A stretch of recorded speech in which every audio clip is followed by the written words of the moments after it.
भूमि ऋषिकेश में आज हमारी मुलाकात चरणाश्रित महाराज से हुई। उनके आश्रम के जस्ट सामने गंगा मैया कलकल बह रही थी और एक छोटे से पत्थर पर बैठ करके बहुत ही प्रकृति की गोद में हम उनका साक्षात्कार किए। जो आप लोग देखिए, सुनिए और मनन कीजिए, इससे आपको मन की शांति मिलेगी।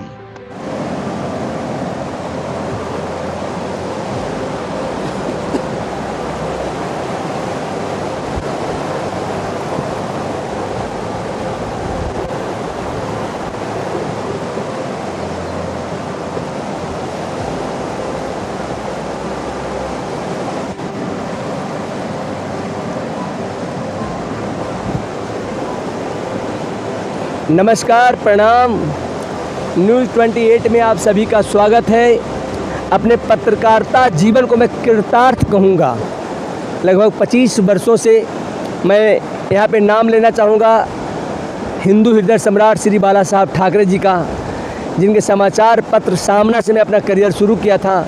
और आज मैं ऋषिकेश देव की भूमि मैं ऋषिकेश में हूँ।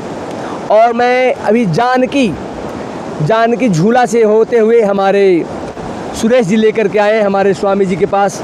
तो ये मैं जो इंटरव्यू आप लोग देख रहे हैं, जो भी दर्शक मुझे देख रहे हैं, आज तक आपने हीरो, हीरोइन, नेता, अभिनेता, उनको मैं गलत लहजों से लेता हूँ। उन लोग आज हमारे चैनल के टीम, मैं संजीव कुमार पांडे खुद ही कृतार्थ हो गया। मैं खुद कह रहा हूँ, क्योंकि मैं एक भारतीय सभ्यता, संस्कृति, धर्म के मैं वो इंसान हूँ। अपने भारत के जो धर्म है, अपने सनातन का जो धर्म है, उसमें विश्वास रखने वाले। आपको ये भी बताना चाहता हूँ कि 2024 में जो अपना मर्यादा पुरुषोत्तम भगवान श्री रामचंद्र जी का उद्घाटन हुआ था, वहाँ पे आपका संजीव कुमार मौजूद था। तो आज मैं स्वामी जी के पास में हूँ और गंगा मैया के देखिए जरा, हम कैमरामैन से कहेंगे, इधर कल कल करती मेरी गंगा मैया। इतने बड़ी पहाड़, पर्वत, कौन पर्वत? मणिकूट पर्वत। अरे मणिकूट, हाँ, मणिकूट पर्वत और गंगा मैया का पवित्र झरना के बीच में आज हम स्वामी जी का साक्षात्कार कर रहे हैं, जो आप लोग सुने। हम सबसे पहले स्वामी जी का परिचय चाहेंगे कि आप परिचय बताएं हमारे दर्शकों को। नमः शिवाय, हर हर महादेव। मेरा नाम स्वामी चरणाश्रित है और हमारे यहाँ पर छोटी सी आश्रम है यहाँ पर, और मंदिर महादेव का स्फटिक लिंगेश्वर महादेव, सर्वसिद्धेश्वर महादेव का मंदिर है। यहाँ पर योग और भारत की जो गोपनीय साधनाएं हैं जो लुप्त हो गई हैं, जो प्रभावकारी चमत्कारी नहीं, बहुत वैज्ञानिक भी हैं, वो वैज्ञानिक कसौटी पर भी खरी और सही उतरती हैं। विज्ञान आज वहाँ तक नहीं पहुँच पाया जहाँ हजारों साल पहले योगी पहुँच गए। तो ऐसी विद्याओं का संचालन यहाँ से हो रहा है। और ये ऋषिकेश का बहुत ही पावन क्षेत्र है। ऋषिकेश ऋषियों का भूमि रहा है। यहाँ पर सारे ऋषि मुनि तपस्वी, खास करके ये जो क्षेत्र देख रहे हैं, इस क्षेत्र में लाखों वर्षों से ऋषि मुनि, यहाँ पर कितने ऋषि मुनियों ने अपने जीवन को कृतार्थ और सिद्ध किया। यहाँ पर माता गंगा के तट पर साधना करके मोक्ष और समाधि को प्राप्त किए। और उसी दिव्य भूमि पर आज हम लोग भी विराजमान होकर के सनातन धर्म के जो दिव्य ज्ञान है, जो सनातन नित्य ज्ञान है, जो सभी धर्मों को एक बनाता है, इसको कोई धर्म या कोई संप्रदाय से नहीं जोड़ सकते हैं। सनातन जो है नित्य है, जिसे सूर्य, पृथ्वी, चंद्रमा, नदी, जीवन, पेड़ पौधे, वनस्पति, सभी जिसके माध्यम से उनके जीवन का संचालन होता है, जन्म, मृत्यु, जरा, व्याधि, कर्म, भाग्य इत्यादि जितने भी चीज़ें हैं, ये सनातन सबके साथ है।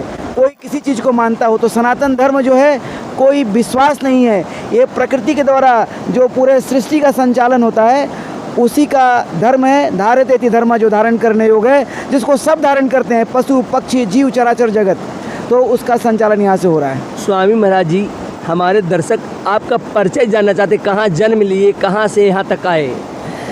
मेरा जन्म जो है बिहार में हुआ। उस समय झारखंड भी था, वो भी बिहार में ही था, तो देवघर जैसे पवित्र भूमि पर। और वहाँ पर हम पढ़ाई लिखाई सब कुछ करके बड़े हुए।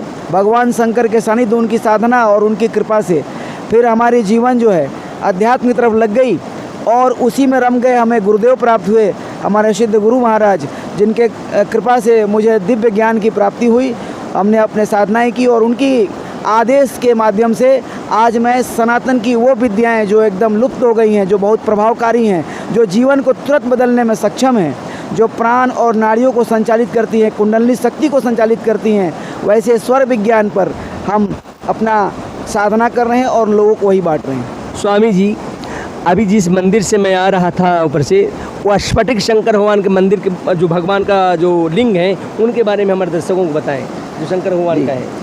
मेरे साधना के दौरान जब हम महादेव की साधना कर रहे थे तो मुझे स्वप्न में भगवान ने प्रेरणा दी कि मुझे स्फटिक रूप में यहाँ स्थापित करो, और मैं स्फटिक रूप में स्थापित होकर के पूरे विश्व में सर्व सिद्धि को दूंगा, और इसके माध्यम से इस शक्ति को जागृत करके अपनी साधना को संपन्न करके इसको इस विद्या का, सनातन आगम शास्त्रों के विद्या का केंद्र बनाओ, और फिर मैं यहाँ से जो भी यहाँ पर आएंगे उनको मैं इस ज्ञान की सर्व सिद्धि प्रदान करूँगा।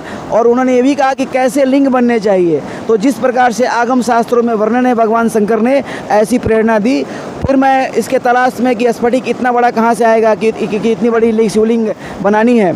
फिर किसी माध्यम से पता चला कि एक जगह इतनी बड़ी शिला है जैसे बन सकता है, और फिर भगवान का जो है वो स्वरूप दिया गया, और उसके बाद बहुत ही चमत्कारिक तरीके से भगवान जो है यहाँ पर स्थापित हो गए। वो की लंबी चर्चा हो जाएगी, लेकिन जिस तरीके से 256 किलो के स्फटिक शिवलिंग हमारे आश्रम के नीचे सीढ़ियों से आए वो संभव नहीं था, लेकिन जैसे भगवान स्वयं ही चल के आ रहे हैं उस तरीके से वो आते गए, और फिर उनकी स्थापना हुई। स्थापना में भी बहुत सारे चमत्कार हुए, बहुत सारे साधु संत, भारत के सीधे संत यहाँ पर आए, उनको बहुत अनुभूतियाँ हुई, और ये स्थान एक तीर्थ के रूप में जाना जाएगा, ऐसा संतों ने अनुभव किया। भगवान शंकर ने उन्हें ऐसा अनुभव दिया।